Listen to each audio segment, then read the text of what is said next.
Je m'appelle Céleste. J'ai 71 ans. J'ai construit une fortune à la force de mes mains, de mon intelligence et de ma discipline dans un monde qui n'attendait pas qu'une femme réussisse. J'ai élevé 2 enfants seuls après le départ de leur père. J'ai tout donné. Ma jeunesse, mon temps, mon énergie, mes nuits blanches. Et ce soir-là, assise en bout de table dans ma robe bleue, les cheveux argentés relevés en chignon, je souriais encore, parce que c'est ce que font les mères. Elles sourient, même quand quelque chose à l'intérieur leur dit que ce sourire coûte trop cher.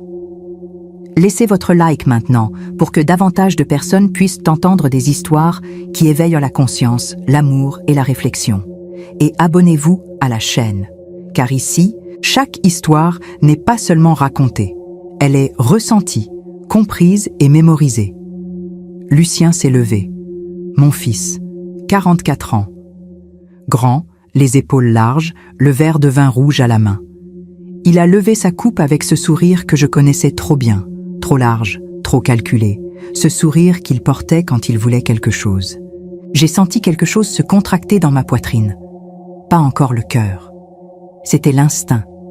Cet instinct que les mères développent avec les années et qu'elles apprennent, malheureusement, à ignorer trop souvent. Il a regardé autour de lui, s'assurant que tout le monde l'écoutait. Et puis il a dit, d'une voix claire, presque désinvolte, comme s'il annonçait quelque chose d'évident. « Nous sommes fatigués de fêter ton anniversaire, maman. » Le murmure de la salle est mort instantanément. Quelqu'un a arrêté de mâcher. Un serveur a figé sa bouteille en suspension dans l'air.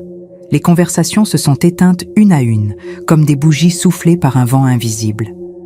Tous les regards se sont tournés vers Lucien, puis vers moi, puis vers Nadine, ma fille, qui était assise à ma droite et qui, à cet instant précis, a posé son verre avec un sourire lent, presque satisfait, comme quelqu'un qui attendait ce moment depuis longtemps. Nadine a 41 ans. Elle est belle, d'une beauté froide, calculée, comme une vitrine de bijouterie, brillante, inaccessible, sans chaleur. Elle a rejeté ses cheveux en arrière et elle a complété la phrase de son frère avec cette voix douce qu'elle utilise quand elle veut blesser sans laisser de traces visibles. « Nous n'allons plus faire semblant, maman. Nous avons juste besoin que tu partes. Nous voulons l'héritage. » Le salon est resté suspendu dans un silence que je n'oublierai jamais de ma vie. Certains invités se regardaient sans comprendre, cherchant sur le visage des autres la confirmation que c'était une plaisanterie, un jeu, une mise en scène maladroite. Mais moi, j'avais vu leurs yeux, les yeux de Lucien et de Nadine. Il n'y avait pas d'hésitation dedans, pas de remords, pas de doute. Il y avait seulement cette certitude tranquille de quelqu'un qui a répété sa réplique plusieurs fois et qui la prononce enfin devant le public qui l'a choisi. Mon sang s'est glacé, pas de façon figurée, littéralement. J'ai senti le froid descendre dans mes veines, remonter dans ma gorge, s'installer derrière mes yeux. 40 ans d'amour maternel venèrent d'être résumés en 2 phrases prononcées devant 40 témoins. 40 ans de sacrifices, de nuits sans sommeil, de décisions difficiles prises pour les protéger, pour leur offrir une vie meilleure que celle que j'avais eue. Et eux attendaient simplement que je meure. Mais mon visage n'a pas changé. C'est peut-être la seule chose que des décennies de négociations m'ont apprise. Ne jamais montrer à votre adversaire l'endroit exact où la lame est entrée. J'ai posé ma coupe sur la nappe de lin blanc. Lentement. Avec le même calme avec lequel je pose ma tasse de thé chaque matin. J'ai regardé mon fils. J'ai regardé ma fille. Et j'ai dit, d'une voix parfaitement posée, parfaitement calme, parfaitement mortelle. Très bien. Revenez demain pour signer les papiers. Je me suis levée, j'ai pris mon sac. J'ai dit bonsoir à mes invités avec un sourire qu'ils n'ont pas su interpréter. Certains ont voulu s'approcher, dire quelque chose, mais j'ai continué à avancer, lentement, dignement, jusqu'à la porte. Et derrière moi, j'ai entendu le son des verres qui se choquaient à nouveau, les rires de Lucien et de Nadine, la reprise des conversations, comme si rien ne s'était passé, comme s'ils avaient déjà gagné. Cette nuit-là, dans le silence de mon appartement, face à la Seine qui coulait indifférente sous les lumières de Paris, je n'ai pas pleuré. Je n'avais plus de larmes pour eux. Ce que j'avais, c'était quelque chose de bien plus puissant, de bien plus dangereux, de bien plus précis que les larmes. J'avais un plan. Paris dort rarement, vraiment. Même à minuit, même à 2 heures du matin, il y a toujours quelque part une lumière allumée, une voiture qui passe, le murmure lointain du fleuve entre les quais de pierre. Cette nuit-là, assise à mon bureau, je n'étais pas seule dans ma veille. Paris veillait avec moi. Et quelque part dans cette ville qui m'avait vu construire, tomber et me relever plus d'une fois, il y avait un homme qui allait décrocher son téléphone et traverser la ville pour venir m'aider à faire ce que j'avais décidé de faire. J'avais retiré mes boucles d'oreilles. Je les avais posées sur le bureau, à côté des dossiers que j'avais sortis un à un des tiroirs verrouillés que mes enfants n'avaient jamais eu la curiosité d'examiner. Ils n'avaient jamais compris que la véritable fortune ne s'expose pas. Elle se cache, elle se protège. Elle se construit dans le silence et dans la discrétion, loin des regards de ceux qui attendent de la ramasser sans l'avoir méritée. Lucien et Nadine avaient grandi dans le confort de cette fortune sans jamais chercher à en comprendre l'architecture. Ils en connaissaient la façade, ils ignoraient tout des fondations. J'ai composé le numéro de Marcel. Nous nous connaissions depuis l'âge de 16 ans, depuis les bancs du lycée à Lyon, où nous avions tous les deux cette réputation d'élèves trop sérieux pour notre âge. Marcel était devenu auditeur et spécialiste en droit successoral, un homme de peu de mots et de loyauté absolue, le genre d'ami que la vie vous offre une seule fois si vous avez la sagesse de le reconnaître quand il passe. Il a décroché à la 2e sonnerie. Céleste, il est minuit passé. Sa voix était celle de quelqu'un qui ne dormait pas encore, ou qui dormait d'un sommeil léger, prêt à se lever. « J'ai besoin de toi maintenant, Marcel. » Il y a eu un silence. Pas un silence d'hésitation, un silence de quelqu'un qui évalue la situation en une fraction de seconde et prend sa décision. « J'arrive », a-t-il simplement dit. Il est arrivé 40 minutes plus tard, encore en par-dessus, la cravate légèrement desserrée, ses lunettes à monture fine sur le nez. Je lui ai ouvert la porte et je l'ai regardé entrer sans un mot. Il a posé son manteau sur la chaise de l'entrée, il a vu les dossiers étalés sur la table du bureau, il a vu mon visage et il n'a pas posé de questions inutiles. C'est ce que j'aimais chez Marcel. Il comprenait les situations sans qu'on ait besoin de les lui expliquer 2 fois. Je lui ai raconté. Tout. Le salon illuminé. Les roses ivoires. Les verres de cristal de ma mère. La voix de Lucien qui portait dans le silence mort de la salle. Le sourire de Nadine. Les mots exacts, prononcés devant 40 personnes, sans honte, sans hésitation, avec cette désinvolture cruelle qui m'avait traversée comme une lame. Marcel m'a écouté sans m'interrompre une seule fois. Ses mains étaient posées à plat sur la table, immobiles, et ses yeux ne quittèrent pas mon visage. Quand j'ai eu fini, il a gardé le silence encore quelques secondes.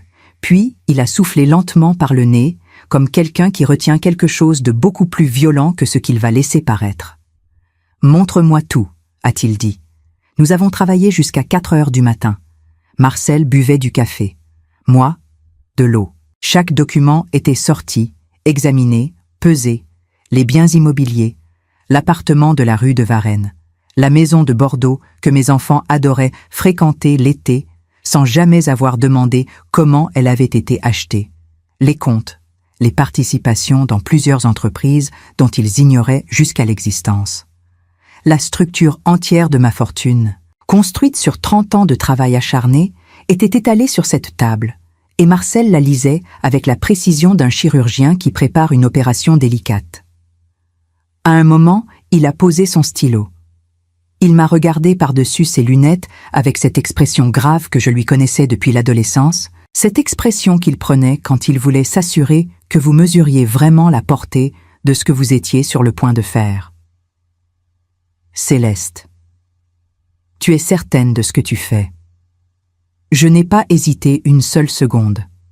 Pas parce que je n'avais pas réfléchi, mais parce que j'avais réfléchi à tout cela depuis bien plus longtemps que cette nuit-là, depuis des mois en vérité. Depuis que j'avais commencé à percevoir dans les visites de mes enfants cette impatience à peine dissimulée, ce regard qu'ils portaient parfois sur les murs, sur les meubles, sur les tableaux, comme des inventaires silencieux. Je leur avais donné le bénéfice du doute pendant trop longtemps. Ce soir, ils avaient eux-mêmes retiré ce bénéfice. Ils veulent mon héritage, Marcel. Alors, ils auront exactement ce qu'ils méritent. Il a hoché la tête lentement, et nous avons continué à travailler. Ce que nous construisions cette nuit-là n'était pas simplement un document juridique.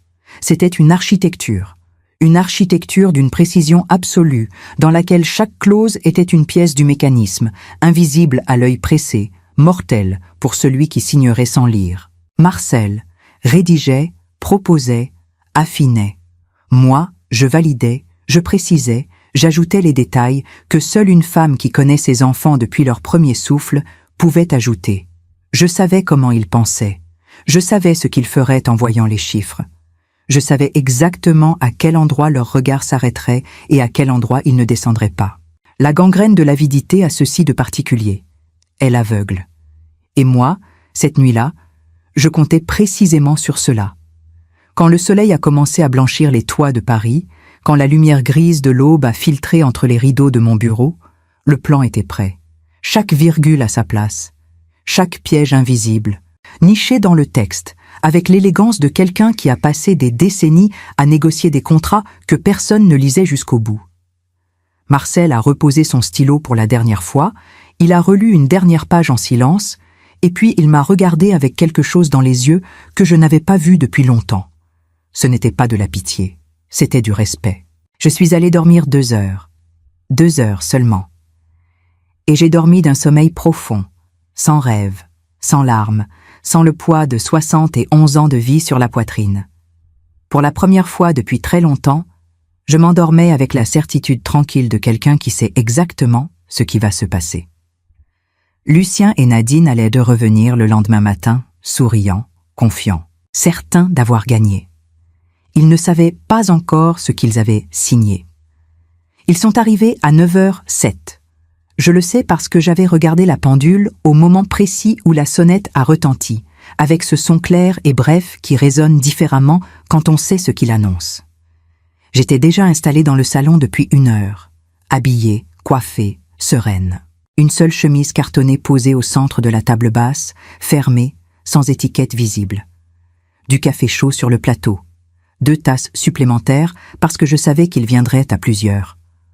On n'annonce pas une victoire seule. On la partage.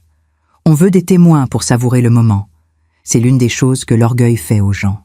Il leur fait croire que leur triomphe a besoin d'un public. J'ai entendu leur voix avant même d'ouvrir la porte. Ils attendaient l'ascenseur dans le couloir et leurs paroles filtraient à travers le bois épais de la porte d'entrée avec cette netteté particulière des sons qu'on ne cherche pas à retenir parce qu'on se croit seul. Lucien parlait le premier, comme toujours. Il avait besoin d'être le premier en tout. Je prends l'appartement et les parts de l'entreprise. Nadine a répondu sans hésiter, d'une voix légère, presque amusée, et moi je prends la maison de Bordeaux et les comptes suisses. Et puis Lucien, déjà au téléphone dans sa tête, déjà en train d'appeler des courtiers qui n'existaient pas encore. D'accord, on fait vite. Je veux appeler l'agent immobilier avant midi. Je me suis rassise, j'ai croisé les mains sur mes genoux, et j'ai attendu. Ils sont entrés ensemble. Lucien le premier, comme prévu, avec ce port de tête qu'il avait depuis l'enfance quand il se sentait en position de force. Nadine derrière lui, les cheveux lâchés ce matin, un manteau beige sur les épaules, ce sourire qu'elle croyait discret mais qui criait. Et derrière eux, un homme que je n'avais pas encore vu. Grand, costume sombre, serviette en cuir à la main, la quarantaine fatiguée de quelqu'un qui passe ses journées à lire des documents que d'autres personnes ont négligé de lire. C'était Florent, leur avocat. Ils avaient pris la peine d'amener leur propre avocat. J'ai noté ce détail avec un intérêt silencieux. Nadine n'a pas dit bonjour. Elle a traversé le salon directement vers la cuisine, comme si c'était déjà la sienne, et elle est revenue quelques secondes plus tard avec une bouteille de vin que j'avais mise de côté pour une occasion qui ne ressemblait pas du tout à celle-ci. Elle l'a posée sur la table avec la désinvolture de quelqu'un qui dispose de ce qui lui appartient déjà. « J'espère que tu as laissé tout en ordre, maman », a-t-elle dit, sans me regarder vraiment, les yeux déjà sur la chemise cartonnée au centre de la table. Lucien, lui, s'est approché et il m'a regardé avec ce sourire condescendant qu'il réservait aux situations où il se sentait supérieur. Ce sera mieux pour tout le monde, ma Minette. Le mot est tombé dans l'air du salon comme une gifle déguisée en caresse. Ma Minette. Il avait utilisé ce diminutif depuis que j'avais eu 60 ans, comme si vieillir m'avait rétréci, comme si les années m'avaient rendue moins dangereuse, moins présente, moins réelle, comme si j'étais déjà en train de disparaître et qu'il m'accordait la gentillesse de le remarquer. Puis, il s'est tourné vers Florent et il a dit, d'un ton presque négligent, comme si la précision était une formalité dont il s'acquittait par politesse. Nous avons amené notre propre avocat pour vérifier que tout est en ordre. Au cas où vous tenteriez quelque chose, madame. La formule était polie. L'intention ne l'était pas. Florent a posé sa serviette sur la chaise, il a sorti ses lunettes et ses yeux ont cherché les miens une fraction de seconde. J'y ai lu quelque chose, de l'inconfort peut-être, ou cette intuition professionnelle que les bons juristes développent avec les années et qui leur dit, parfois, que quelque chose ne va pas dans le tableau qu'on leur présente. Mais il n'a rien dit. J'ai souri.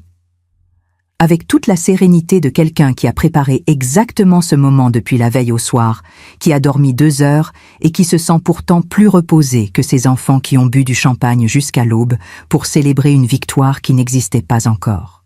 Je ne ferai jamais une chose pareille, ai-je dit, d'une voix douce, parfaitement maîtrisée. Tout est prêt. J'ai même choisi un stylo spécial pour l'occasion. J'ai ouvert la chemise cartonnée et j'ai posé les documents sur la table. 117 pages, reliées proprement, chaque section séparée par un intercalaire de couleurs. Le travail d'une nuit entière avec Marcel, condensé en un objet qui ressemblait à n'importe quel autre acte notarial et qui n'était en réalité rien de cela. Chers auditeurs, si vous écoutez cette histoire pour la première fois, abonnez-vous à la chaîne et laissez un like. Cela nous aide énormément. Continuons. Lucien a tendu la main vers le document avec l'impatience d'un enfant devant un cadeau d'anniversaire. Nadine s'est penchée par-dessus son épaule. Florent a commencé à feuilleter depuis le début, méthodiquement, avec ce rythme lent et régulier du professionnel qui ne saute pas les pages. Mais Lucien et Nadine, eux, cherchaient quelque chose de précis. Ils cherchèrent les chiffres. Et les chiffres, je les avais placés exactement là où je savais qu'ils regarderaient en premier. Bien visibles, bien mis en valeur, dans le premier tiers du document. Je les ai vus s'arrêter. J'ai vu le mouvement imperceptible de la mâchoire de Lucien. J'ai vu les yeux de Nadine s'élargir légèrement avant qu'elle ne les contrôle. 15 millions d'euros pour Lucien, 30 millions pour Nadine. Des chiffres suffisamment grands pour paralyser la pensée critique. Des chiffres suffisamment beaux pour que l'œil s'y accroche et refuse d'aller plus loin. L'avidité est aveugle. Je le savais depuis toujours. Et je comptais précisément là-dessus.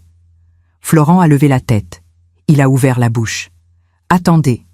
Je dois terminer d'analyser les clauses avant que vous ne... » Lucien l'a interrompu sans même le regarder. Avec cette autorité désinvolte qu'il utilisait avec les gens qu'il considérait comme des subalternes, « Ça suffit. Nous n'avons pas besoin de votre analyse. Elle a mis les valeurs ici. C'est tout ce qui compte. » Nadine a ajouté, en tendant déjà le stylo spécial vers son frère. « Signe, Lucien. » Florent a reculé. Il a refermé ses lunettes lentement et il a posé le document sans terminer sa lecture. Quelque chose dans ses yeux ressemblait à de la résignation ou à de la culpabilité anticipée. Il savait, je crois, que quelque chose clochait.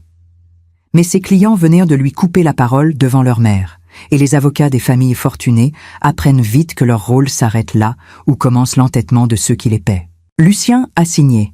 Nadine a signé. Ils se sont levés. Nadine a pris la bouteille de vin. Lucien était déjà sur son téléphone.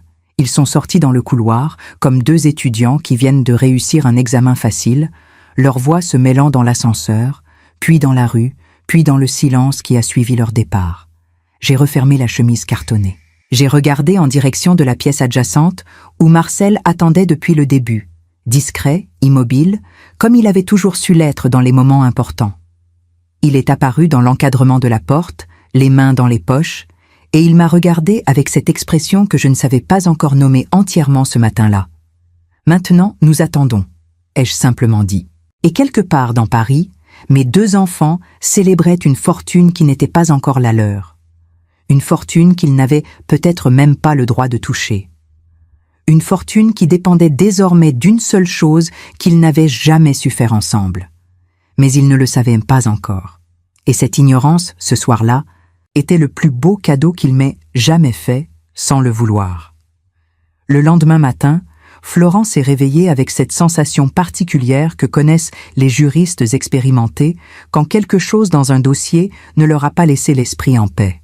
Ce n'est pas une pensée précise, ce n'est pas une certitude, c'est une présence, quelque chose qui s'est installé pendant la nuit dans un recoin de la conscience professionnelle et qui refuse de partir quand le réveil sonne. Il avait mal dormi. Il le savait. Et il savait pourquoi. Il s'est assis à son bureau avant même de prendre son café.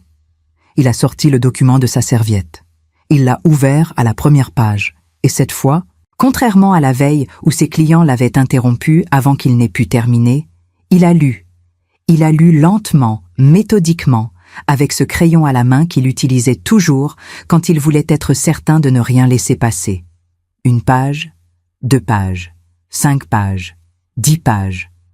Le document était long, rédigé dans un français juridique impeccable, avec cette précision froide qui caractérise les actes préparés par quelqu'un qui sait exactement ce qu'il fait et qui n'a laissé aucune place au hasard. Florent a continué à lire.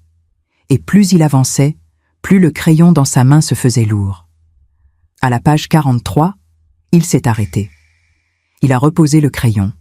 Il a retiré ses lunettes et il s'est frotté les yeux avec le pouce et l'index, comme quelqu'un qui espère que ce geste va effacer ce qu'il vient de lire et lui permettre de recommencer depuis le début avec un document différent.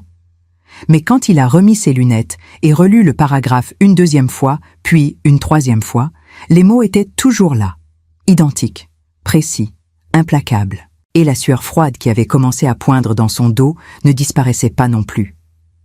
Il a pris son téléphone. Il a appelé Lucien. Messagerie vocale. Il a appelé Nadine. Rien. Il a envoyé des messages aux deux. Des messages d'abord mesurés, professionnels, qui disaient simplement qu'il fallait se parler de toute urgence. Puis, quand les minutes ont passé sans réponse, des messages plus directs, plus pressants. Il imaginait sans peine où ils étaient. Dans un restaurant du 8e, ou peut-être déjà chez un agent immobilier, ou en train de trinquer à nouveau dans l'appartement de l'un ou de l'autre, savourant cette liberté qu'il croyait avoir achetée pour 30 ou 15 millions d'euros. La liberté de ne plus avoir à attendre. La liberté de ne plus avoir à prétendre. Florent a attendu 2 heures. 2 heures pendant lesquelles il a relu le document en entier, cette fois sans s'arrêter, en notant dans les marges chaque clause qui l'inquiétait, chaque paragraphe qui méritait une explication, chaque piège qu'il identifiait avec la précision douloureuse de quelqu'un qui comprend, trop tard, l'ampleur de ce qui vient de se passer. Quand il a posé son crayon pour la dernière fois, la marge de la dernière page était couverte de notes serrées, et son visage avait la couleur de quelqu'un qui n'a pas dormi depuis 2 jours. Il a pris son manteau. Il est sorti. Il s'est rendu directement à l'appartement de Lucien, dans le 16e arrondissement, un immeuble haussmannien, avec un interphone en cuivre et un digicode que Florent avait eu la prévoyance de mémoriser lors d'une visite précédente. Il a sonné, 1 fois, 2 fois, 3 fois, 4 fois. Finalement, la voix ensommeillée de Lucien a crachoté dans l'interphone avec cette irritation de quelqu'un qu'on tire d'un sommeil profond et mérité. « Qui est là ?» Florent a répondu simplement « C'est moi. Descendez. C'est urgent. » Lucien a mis 20 minutes à descendre. Il est apparu dans le hall de l'immeuble avec les yeux rouges du lendemain de fête, son costume de la veille froissé sur les épaules, les cheveux défaits. Il portait encore ce sourire résiduel de la victoire, cette légèreté des gens qui ont bu trop de champagne et qui n'ont pas encore compris que la nuit a changé quelque chose. Il a regardé Florent, puis l'expression de Florent, et le sourire a légèrement vacillé. « Qu'est-ce qu'il y a ?» Florent n'a pas répondu tout de suite. Il a attendu qu'il soit assis dans le café en face de l'immeuble, 2 expressos sur la table, le document ouvert entre eux.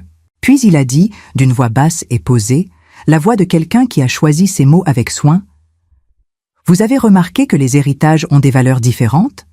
Vous recevez 15 millions. Votre sœur en reçoit 30. » Le silence qui a suivi cette phrase avait une texture particulière. C'était le silence de quelqu'un qui entend quelque chose que son cerveau refuse d'abord d'intégrer, Parce que l'intégrer signifie rouvrir une blessure qu'on croyait avoir refermée depuis longtemps. Lucien a cligné des yeux. Une fois, 2 fois. Et puis quelque chose dans son visage s'est durci. Quelque chose que je reconnaîtrais si j'avais été là parce que je l'avais vu des centaines de fois depuis son enfance. Cette expression précise de l'orgueil blessé qui ne cherche pas à comprendre, mais qui cherche immédiatement à répliquer. « Quoi ?» a-t-il dit. Florent a posé le document ouvert à la page des valeurs. Lucien l'a regardé, il l'a regardé longuement. Et puis il a sorti son téléphone et il a appelé sa sœur avec la brusquerie de quelqu'un qui n'a plus de patience pour les politesses. « Nadine, il faut qu'on parle, viens chez moi, maintenant. C'est urgent. » La voix de Nadine dans le téléphone, encore ensommeillée elle aussi, a protesté légèrement. Lucien a répété plus sèchement « Maintenant ». Elle est arrivée 40 minutes plus tard, manteau jeté sur les épaules, café à la main, cette expression de quelqu'un qui n'apprécie pas d'être convoqué sans explication. Elle a vu Florent, elle a vu le document ouvert sur la table. Elle a vu le visage de son frère. Et son propre visage a légèrement changé. Qu'est-ce qui se passe? Lucien n'a pas pris de détour. Elle nous a donné des montants différents. Elle m'a donné 15 millions et toi 30. Nadine l'a regardé, puis elle a regardé le document.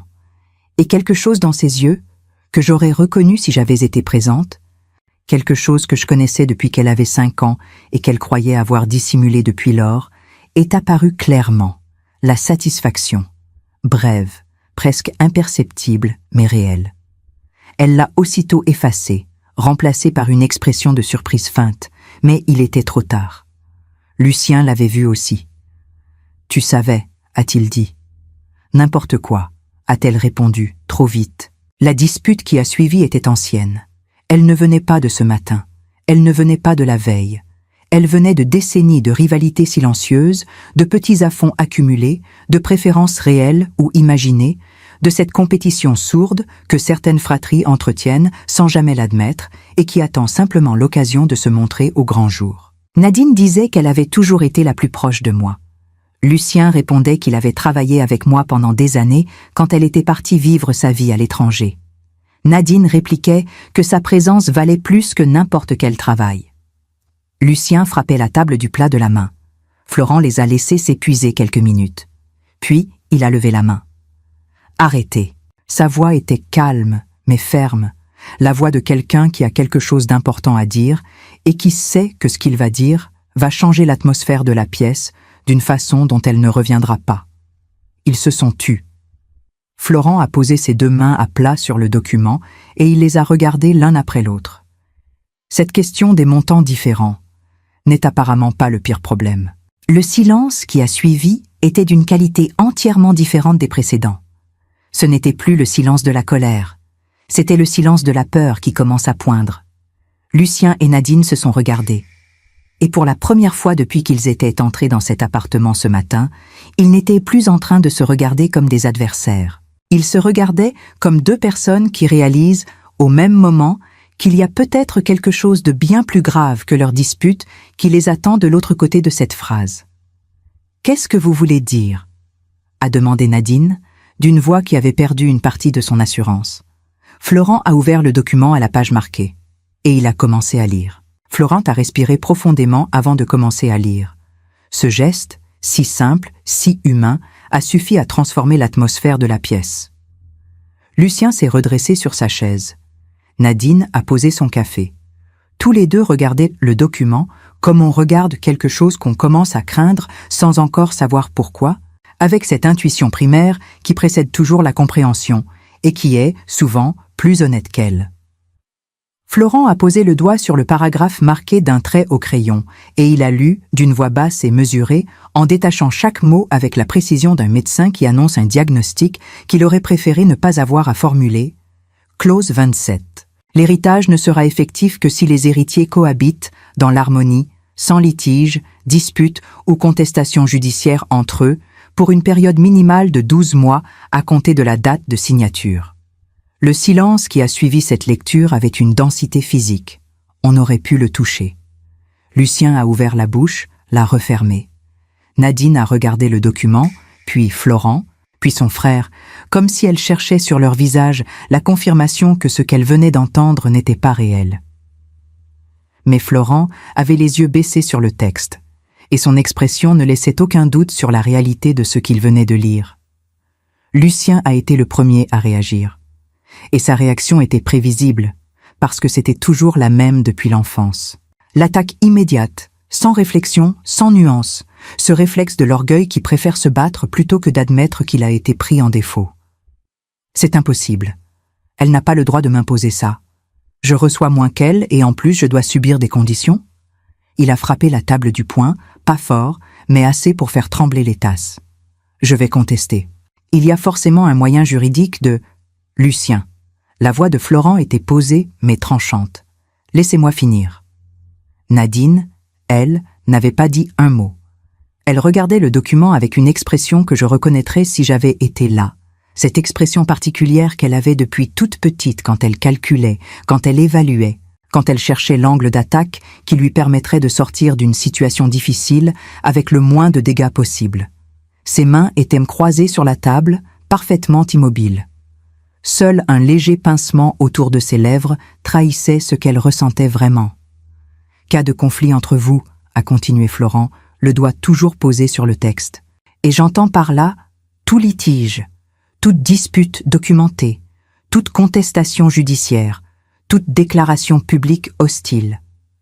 Les montants sont automatiquement redirigés vers l'ami d'enfance de votre mère, un certain Marcel. » Le nom est tombé dans la pièce comme une pierre dans un puits, profond, lointain, définitif. Ils se sont regardés, et ce regard-là était entièrement différent de tous ceux qu'ils avaient échangés depuis le matin. Ce n'était plus de la rivalité, ce n'était plus de la colère. C'était quelque chose de plus primaire, de plus viscéral, quelque chose qui ressemble à la peur quand elle commence à comprendre qu'elle est sérieuse. 45 millions d'euros, partis, vers un homme qu'ils connaissaient à peine, un ami d'enfance de leur mère qu'ils avaient croisé 2 ou 3 fois dans leur vie, et auquel ils n'avaient jamais accordé la moindre attention parce qu'ils n'étaient pas riches, pas puissants, pas utiles. Elle a fait ça exprès, a murmuré Nadine, d'une voix si basse que Florent a dû se pencher légèrement pour l'entendre. Lucien a regardé sa sœur, et pour la première fois depuis des heures, il n'y avait plus de compétition dans ses yeux. Il y avait quelque chose qui ressemblait presque à de la solidarité, ce réflexe instinctif qui pousse les gens à se rapprocher quand ils réalisent qu'ils font face au même danger. « Bien sûr qu'elle a fait ça exprès », a-t-il dit, d'une voix qui avait perdu toute son arrogance du matin. Florent a attendu que ce moment passe. Puis il a dit, avec cette même voix posée qui commençait à les épuiser par sa constance. « Il y a encore autre chose. » Nadine a fermé les yeux une fraction de seconde. Lucien a regardé le plafond. 2 personnes qui préparent leur corps à recevoir un nouveau choc, comme des boxeurs entre 2 rounds qui savent que le suivant sera plus dur que le précédent. Florent a tourné la dernière page. Sa main était légèrement moins assurée qu'au début de la lecture, comme si le fait de prononcer ces mots à voix haute lui coûtait quelque chose à lui aussi. Clause finale. En signant ce document, les héritiers acceptent un audit complet et sans restriction de l'intégralité de leur patrimoine personnel afin de vérifier l'intégrité morale et financière des héritiers. Toute irrégularité fiscale, dette cachée ou mouvement financier suspect peut annuler individuellement le droit à l'héritage. Le silence qui a suivi cette clause-là était d'une nature entièrement différente. Ce n'était plus le silence de la surprise, ni celui de la peur ordinaire. C'était le silence de 2 personnes qui viennent de comprendre que quelqu'un les connaissait mieux qu'elles ne se connaissaient elles-mêmes. Ce silence avait une couleur. Il était blanc. Blanc comme le visage de Lucien, qui avait perdu d'un coup toute la couleur que le sommeil et le champagne lui avaient rendue. Blanc comme les mains de Nadine, qui serraient maintenant le bord de la table avec une force qu'elle ne semblait pas contrôler. Florent a posé le document. Il a retiré ses lunettes. Il les a pliées soigneusement et les a rangées dans sa poche de poitrine, avec ce geste méticuleux des gens qui ont besoin d'une action physique pour occuper leurs mains quand leur esprit est ailleurs. Cela signifie, a-t-il dit doucement, que toute anomalie dans vos déclarations fiscales personnelles, tout compte non déclaré, Toute transaction qui ne supporterait pas un examen approfondi peut suffire à vous priver de votre part. Lucien a murmuré, d'une voix qui ne lui ressemblait plus vraiment. Elle savait. Et Nadine a répondu. Et sa voix avait cette qualité particulière des aveux qu'on fait sans vouloir les faire, des vérités qui sortent parce qu'elles ne peuvent plus rester à l'intérieur. Elle a toujours tout su. J'avais effectivement tout su, depuis des années. Les petits arrangements fiscaux de Lucien que son comptable lui avait conseillés et qui n'auraient pas résisté à un examen sérieux. Les comptes que Nadine avait ouverts à l'étranger sans les déclarer, croyant que la distance géographique suffisait à les rendre invisibles.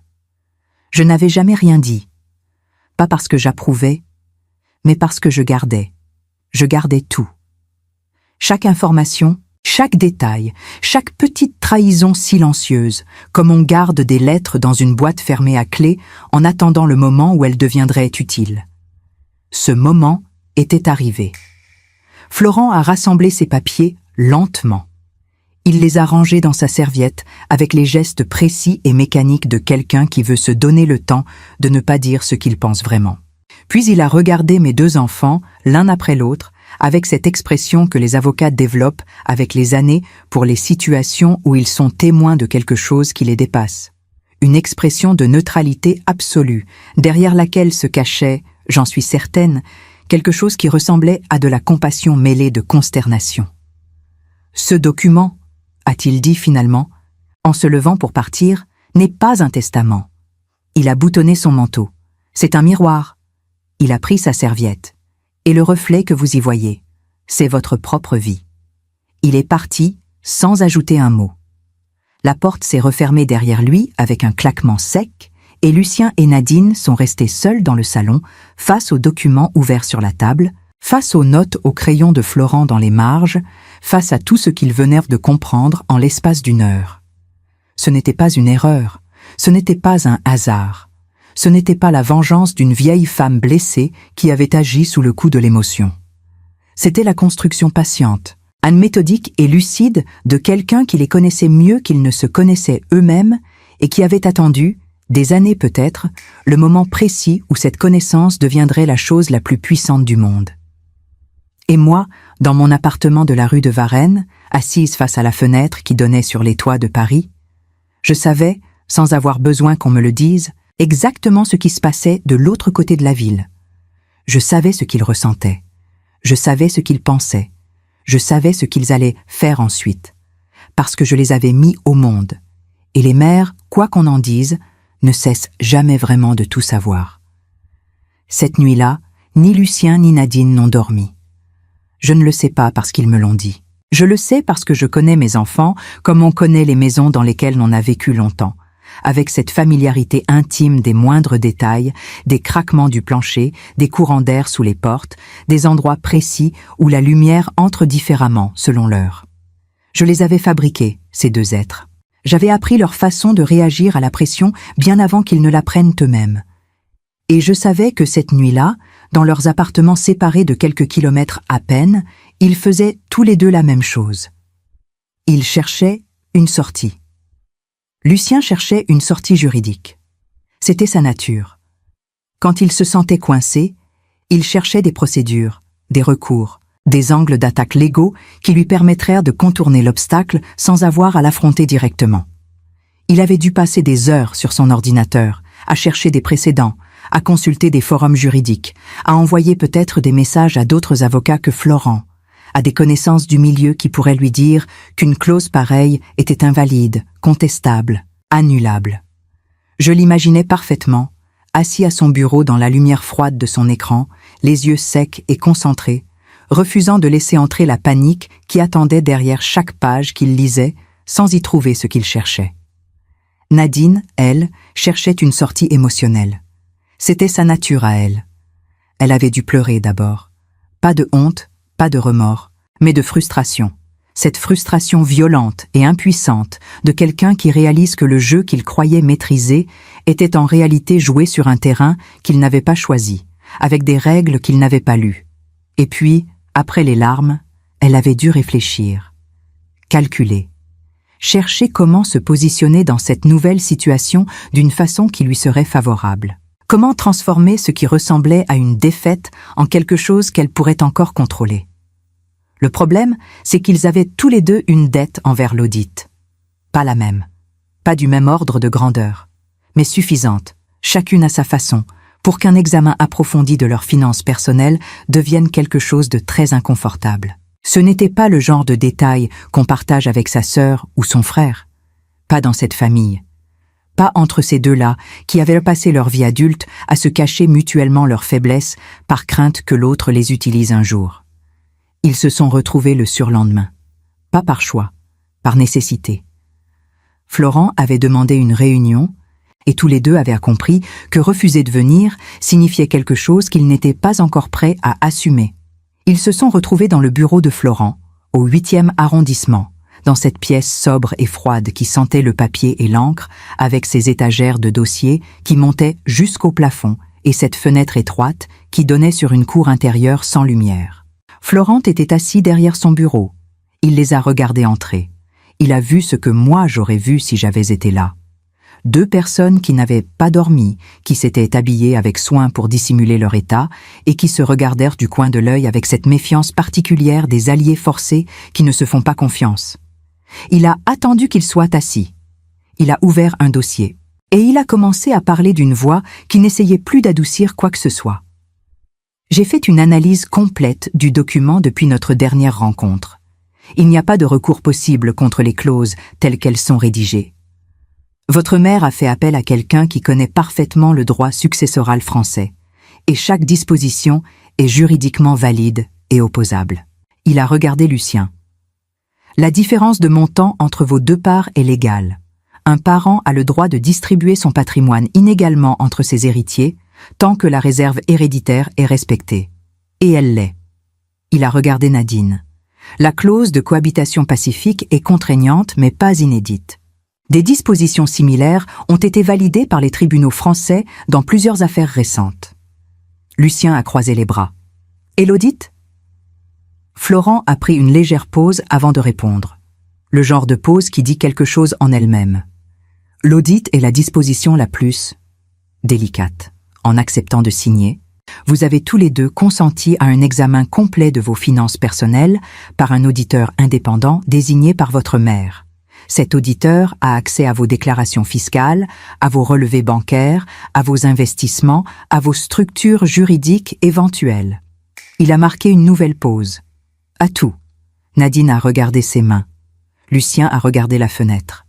Et dans ce silence, j'aurais reconnu quelque chose que je connaissais intimement, quelque chose que j'avais vu sur leur visage à des moments très différents de leur vie. La honte. Pas la honte performative qu'on affiche pour attendrir les autres. La vraie. Celle qui vient du fond, celle qui sait, celle qui reconnaît sans avoir besoin qu'on lui montre. « Qu'est-ce qu'on fait ?» a demandé Nadine, d'une voix qui avait abandonné toute stratégie. Florent a joint les mains sur son bureau. « Vous avez 2 options. La première, vous contestez le document devant les tribunaux. Dans ce cas, la clause de conflit s'active immédiatement et l'intégralité des fonds est redirigée vers Marcel. Vous ne récupérez rien. 0. Il a laissé ce mot exister seul dans l'air quelques secondes avant de continuer. La deuxième option, vous respectez les conditions. Vous vivez 12 mois sans litige documenté entre vous. Vous vous soumettez à l'audit. Et au terme de cette période, si les conditions sont remplies, les montants vous sont versés conformément aux documents signés. Lucien a ri. Un rire bref, sans joie, qui ressemblait plus à un soupir qu'à un rire. 12 mois sans se disputer. Elle sait très bien que c'est impossible pour nous. Peut-être, a dit Florent doucement, ou peut-être qu'elle sait exactement ce dont vous êtes capable si vous avez une raison suffisante de l'être. Le silence qui a suivi cette phrase était différent de tous les précédents, parce que dans cette phrase, pour la première fois depuis le début de cette histoire, il y avait quelque chose qui ne ressemblait pas à un piège, quelque chose qui ressemblait presque à une porte, petite, étroite, difficile à franchir, mais une porte quand même. Ils sont sortis du bureau de Florent sans se parler. Ils ont attendu l'ascenseur en silence. Ils l'ont pris ensemble, ce qui était déjà en soi quelque chose d'inhabituel. et dans cette cabine d'ascenseur qui descendait lentement vers le rez-de-chaussée, j'aurais voulu être là pour voir leur visage, pas pour savourer leur défaite, pas pour me réjouir de leur inconfort, mais parce que c'est dans ces moments-là, dans ces espaces étroits et temporaires entre deux endroits, que les gens sont les plus honnêtes avec eux-mêmes. Quand il n'y a nulle part où aller et nulle part où regarder, sauf droit devant soi. Dans la rue, avant de se séparer, Nadine s'est arrêtée. Elle a regardé son frère, et elle a dit quelque chose qu'elle n'avait pas dit depuis très longtemps, quelque chose que j'aurais reconnu immédiatement parce que c'était la voix qu'elle avait quand elle était enfant et qu'elle avait peur. « Tu crois qu'elle va bien ?» Lucien ne s'attendait pas à cette question. Il a eu un mouvement imperceptible, un léger recul, comme quelqu'un qui reçoit une chose qu'il n'avait pas commandée et qui ne sait pas encore si elle lui convient. Il a regardé sa sœur quelques secondes. Et puis il a répondu, d'une voix qui avait perdu toute son arrogance, toute sa certitude, toute cette carapace qu'il portait depuis si longtemps qu'il avait fini par oublier qu'elle n'était pas sa vraie peau. « Je ne sais pas. » Ils se sont séparés, chacun dans sa direction. Chacun avec le poids de ce qu'ils venaient de comprendre, pas seulement sur le document, pas seulement sur l'audit, pas seulement sur les clauses et les montants et les conditions impossibles, mais sur eux-mêmes, sur ce qu'ils étaient devenus, sur ce que j'avais vu en eux bien avant qu'ils ne le voient eux-mêmes. Et moi, dans mon appartement, je n'attendais plus rien, je n'espérais plus rien, ou peut-être que si, peut-être qu'au fond, derrière tout ce plan, derrière toutes ces clauses, derrière toute cette architecture juridique minutieuse, j'espérais juste entendre un jour, dans la voix de l'un d'eux, cette question simple et vraie que Nadine venait de poser dans la rue froide du 8e arrondissement. « Tu crois qu'elle va bien ?» C'était si peu. Et c'était en même temps tout ce que j'avais attendu depuis très longtemps. J'avais écrit la lettre 3 semaines avant mon anniversaire. Pas dans un moment de colère, pas dans un moment de tristesse, mais un matin ordinaire de septembre, quand Paris sentait encore l'été finissant et que la lumière entrait dans mon bureau avec cette douceur particulière des matins d'automne naissants qui ressemblent à une promesse qu'on sait déjà fragile. J'étais assise à ma table, avec mon stylo favori, celui que ma mère m'avait offert pour mes 30 ans et que je gardais pour les choses importantes, et j'avais écrit lentement, en choisissant chaque mot avec le soin qu'on met à choisir les pierres d'un édifice qu'on veut solide. Je savais que je l'écrirais un jour. Depuis longtemps, je savais que cette lettre existait quelque part en moi, qu'elle attendait d'être mise sur le papier avec la patience tranquille des vérités qui n'ont pas besoin d'être pressées parce qu'elles sont certaines d'arriver.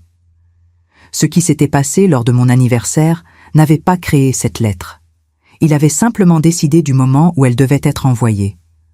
Je l'avais confiée à Marcel, pas pour qu'il la lise, mais pour qu'il la garde et qu'il l'envoie au moment exact que j'avais indiqué, 1 semaine après la signature des documents. Marcel n'avait posé aucune question. Il avait pris l'enveloppe, il l'avait glissée dans la poche intérieure de son pardessus, et il avait hoché la tête avec cette économie de geste qui était sa façon à lui de dire qu'on pouvait lui faire confiance pour les choses qui comptaient vraiment. La lettre est arrivée chez Lucien un mardi matin. Je le sais parce que Marcel me l'a confirmé le soir même avec le laconisme habituel d'un message de 3 mots, envoyé ce matin. Chez Nadine aussi, simultanément, 2 enveloppes identiques, la même écriture à l'extérieur, le même papier épais couleur ivoire que j'utilisais depuis des années pour ma correspondance personnelle et que mes enfants auraient reconnu entre mille. Lucien était chez lui quand elle est arrivée. Il me l'a raconté plus tard, bien plus tard, d'une façon qui m'a surprise par sa précision, comme si ce moment s'était gravé dans sa mémoire avec une netteté particulière. Il était debout devant la fenêtre de son salon, qui donnait sur le bois de Boulogne, le café à la main, regardant les arbres dont les feuilles commençaient tout juste à virer au jaune. Le facteur avait glissé l'enveloppe dans la boîte aux lettres avec le reste du courrier, et c'est la gardienne de l'immeuble qui la lui avait montée avec les journaux. Quand il a vu l'écriture, il a posé son café. Il a tenu l'enveloppe dans ses mains un long moment sans l'ouvrir, comme si le simple fait de la tenir lui coûtait quelque chose. Il l'a ouverte debout, face à la fenêtre. Il a déplié la feuille, et il a lu. La lettre disait ceci, et je peux la reproduire mot pour mot parce que je l'ai apprise par cœur avant de l'envoyer. Parce que certaines choses qu'on écrit nous appartiennent d'une façon si profonde qu'elles s'installent dans la mémoire sans qu'on le décide. Mes enfants, vous n'avez pas perdu l'héritage à cause de l'argent. Vous l'avez perdu parce que vous n'avez jamais appris à être une famille. Je n'ai pas voulu vous punir. J'ai voulu seulement vous montrer qui vous étiez devenu quand vous avez cru que je ne comptais plus. Si vous arrivez à vivre 1 an dans la paix, l'honnêteté et le respect mutuel, peut-être méritez-vous encore ce que j'ai laissé. Mais si vous échouez, alors ce n'était pas un héritage que vous vouliez. C'était simplement la fin de ma vie. Je vous aime. Céleste. Lucien a lu la lettre une fois. Puis, il l'a repliée. Puis, il l'a dépliée et il l'a relue. Et à la 3e lecture, quelque chose s'est passé dans ce salon que personne n'a vu, que personne ne peut confirmer, mais que je connais parce que je connais mon fils depuis le premier souffle qu'il a pris dans cette vie. Il a pleuré. Pas longtemps. Lucien ne pleure jamais longtemps. Mais il a pleuré. Face à cette fenêtre qui donnait sur les arbres, en train de changer de couleur, avec cette lettre dans les mains, et pendant quelques minutes, il n'était plus l'homme de 44 ans qui avait levé sa coupe dans un salon illuminé pour annoncer à sa mère qu'il était fatigué de la voir vivre. Il était redevenu quelque chose de plus petit, de plus fragile, de plus honnête. Nadine, elle, a lu la lettre 3 fois d'affilée sans s'arrêter. La première fois avec les dents serrées, parce que la colère était encore là, résiduelle, ce ressentiment tenace qu'elle portait depuis des années et qui ne disparaissait pas facilement. La deuxième fois, avec quelque chose qui ressemblait à de la honte. Cette honte sourde et inconfortable qui arrive quand on commence à regarder ses propres actions avec les yeux de quelqu'un d'autre. La 3e fois, elle a pleuré. Pas discrètement, pas avec cette retenue calculée qu'elle mettait d'habitude dans tout ce qu'elle faisait. Elle a pleuré vraiment, longuement, assise à sa table de cuisine avec la lettre posée devant elle et les 2 mains à plat sur la table, comme quelqu'un qui a besoin de sentir quelque chose de solide sous ses paumes pour ne pas avoir l'impression de tomber. Ce n'était pas pour l'argent qu'elle pleurait. Elle me l'a dit plus tard, et je l'ai cru parce que la vérité a une sonorité particulière qu'on ne peut pas imiter. Elle pleurait parce que dans cette lettre, dans ces quelques lignes écrites sur du papier ivoire avec mon stylo favori, elle avait entendu quelque chose qu'elle n'avait pas entendu depuis très longtemps. Elle avait entendu ma voix, pas la voix de la femme que j'étais devenue dans son imagination au fil des années, cette figure distante et difficile qu'elle avait construite pour justifier sa propre froideur. Ma vraie voix, celle que j'avais quand elle avait 8 ans et qu'elle rentrait de l'école en courant pour me raconter sa journée, avant que la vie, les années et les choix de chacun n'aient construit entre nous ce mur de silence et de ressentiment que nous avions tous les 2 contribué à élever pierre par pierre. Les jours qui ont suivi l'envoi de la lettre ont été étranges pour moi aussi. Je continuais ma vie. Je me levais le matin, je prenais mon café face à la fenêtre, je lisais, je marchais dans le 7e arrondissement avec ce plaisir simple que j'avais toujours eu pour les rues de ce quartier que je connaissais par cœur. Marcel passait 2 ou 3 fois par semaine.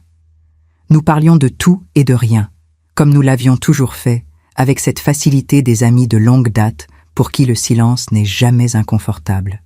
Mais j'attendais. Pas leur appel, pas leurs excuses, pas la confirmation que le plan avait fonctionné comme prévu. J'attendais quelque chose de plus difficile à nommer, quelque chose que je n'étais pas certaine d'obtenir et dont l'absence aurait été la réponse la plus douloureuse de toutes. J'attendais de voir s'il était encore possible, après tout ce qui s'était passé, que mes enfants choisissent d'être différents de ce qu'ils étaient devenus. Un soir, environ 2 semaines après l'envoi de la lettre, mon téléphone a sonné. C'était Nadine. Pas un message, un appel. J'ai regardé son nom sur l'écran pendant 3 sonneries, en me demandant ce que j'allais entendre, en me préparant à toutes les possibilités. J'ai décroché.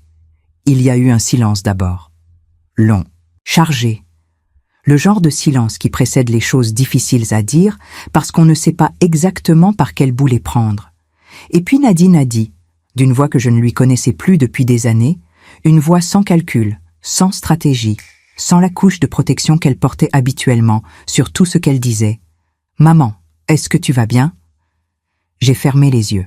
J'ai pris une longue inspiration et j'ai répondu, d'une voix parfaitement calme, parfaitement vraie, « Oui, ma chérie, je vais bien. » Ce n'était pas le pardon, ce n'était pas la réconciliation, ce n'était pas la fin de quoi que ce soit.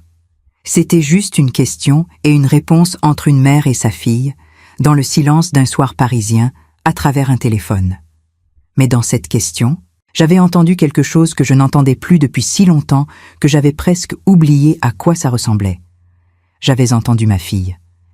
Et quelque part dans Paris, je savais que Lucien aussi, dans son appartement face au bois de Boulogne, tenait encore cette lettre. Pas dans un tiroir, pas rangée, classée, oubliée. Il la tenait encore. Je le savais de cette façon inexplicable dont les mères savent les choses qui concernent leurs enfants, cette connaissance qui n'a pas besoin de preuves parce qu'elle est plus ancienne et plus profonde que toutes les preuves du monde. L'année commençait. Elle serait longue, elle serait difficile, elle ne ressemblerait à rien de ce qu'ils avaient reconnu. Mais elle avait commencé. Et c'était, pour l'instant, suffisant. Un an passe différemment quand on le regarde de l'intérieur et quand on le regarde de l'extérieur. De l'extérieur, c'est simplement du temps. 365 jours. Des saisons qui changent, des feuilles qui tombent et qui repoussent. De l'intérieur, c'est autre chose. C'est une texture particulière, une pesanteur spécifique, la sensation de porter quelque chose sans pouvoir le poser, de marcher sur un sol qu'on teste à chaque pas avant d'y mettre le poids du corps. C'est ce qu'avaient vécu Lucien et Nadine pendant ces 12 mois. Je le savais. Pas parce qu'ils me l'avaient dit. Parce que je les avais observés de loin, avec la discrétion de quelqu'un qui surveille sans épier, qui est présente sans s'imposer, qui attend sans précipiter. Ils s'étaient vus régulièrement. Pas souvent. Pas avec cette facilité spontanée des familles qui s'aiment sans y penser. Mais régulièrement, avec cette application visible de gens qui font un effort conscient et qui savent que cet effort est observé, noté, évalué. Des déjeuners du dimanche, une fois par mois, dans un restaurant neutre du 6e arrondissement que ni l'un ni l'autre ne considérait comme son territoire. Des appels téléphoniques brefs et polis. Une présence aux anniversaires respectifs, sobre, sans excès de chaleur, mais sans froideur ostensible non plus. Une paix de façade, construite soigneusement comme on construit un décor de théâtre, solide de loin, fragile de près. Je n'avais pas cherché à savoir si cette paix était sincère ou stratégique. La réponse importait moins que la question m'avait paru l'importer au début. Parce que j'avais compris, au fil de ces 12 mois, quelque chose que je n'avais pas entièrement anticipé quand j'avais rédigé ce document avec Marcel dans la nuit du 7e arrondissement. Parfois, les gens qui font semblant d'être meilleurs finissent par le devenir vraiment. Parfois, le geste précède le sentiment. Parfois, la forme crée le fond. Et parfois, 2 enfants qui se forcent à déjeuner ensemble une fois par mois finissent par se rappeler, malgré eux, pourquoi ils se connaissent depuis avant de se connaître. Le message que j'avais programmé a été envoyé le matin du dernier jour du délai. Simple, court, sans explication. Venez à l'ancienne maison. Aujourd'hui. 18 heures. Je l'avais rédigé moi-même, des mois auparavant, avec cette certitude tranquille que ce jour arriverait et que j'aurais envie de les voir exactement là, dans cette maison. À cette heure où la lumière d'automne entre par les fenêtres du salon avec cette couleur chaude et oblique qui avait toujours été ma préférée. J'avais passé la journée à préparer la maison, pas à la transformer, pas à la décorer pour une occasion particulière. Simplement à la remettre dans l'état qu'elle avait quand mes enfants étaient enfants, quand cette maison était le centre du monde pour eux, quand ils rentrèrent de l'école en courant et que l'odeur du dîner dans la cuisine était la chose la plus rassurante qu'ils connaissaient. Les mêmes lumières, la même table, les mêmes chaises, le même service de vaisselle que ma mère m'avait légué et que j'avais sorti du buffet ce matin avec un soin particulier. Je voulais qu'ils entrent et qu'ils se souviennent. Pas de ce qu'ils avaient perdu, de ce qu'ils avaient été. Ils sont arrivés ensemble, à 18 heures passées de quelques minutes. J'étais assise à la cabecera de la table quand j'ai entendu la clé dans la serrure. Lucien avait encore la clé. Je ne la lui avais jamais reprise. Ce détail m'avait semblé important à conserver, même dans les pires moments. Une porte qu'on peut encore ouvrir n'est pas une porte fermée. Ils sont entrés dans le couloir, puis dans le salon, et ils se sont arrêtés. Pas parce que quelque chose avait changé, parce que rien n'avait changé. Et dans cette permanence de la maison qui était restée exactement comme dans leur mémoire d'enfance, quelque chose s'est produit sur leur visage que j'ai vu clairement depuis l'endroit où j'étais assise. Quelque chose de doux et de douloureux en même temps. Ce mélange particulier que provoquent les endroits chargés de souvenirs sur les gens qui reviennent les habiter après trop longtemps d'absence. Ils étaient différents. Un an avait fait quelque chose à leur visage que je n'avais pas vu venir. Pas vieilli, non, ce n'était pas cela, mais moins rigide, moins armé. Comme si une certaine tension qu'ils portaient depuis des années avait commencé, très lentement, à se desserrer. Lucien avait laissé pousser légèrement sa barbe, ce qui lui donnait quelque chose de moins tranchant. Nadine portait un manteau que je ne lui connaissais pas, simple, sombre, sans cette recherche d'effet qu'elle mettait habituellement dans sa façon de s'habiller. Ils avaient l'air, tous les deux, de gens qui ont traversé quelque chose. Personne ne parla d'argent. Personne ne mentionna l'héritage. Personne ne dit le mot « document », ni « clause », ni « audit ».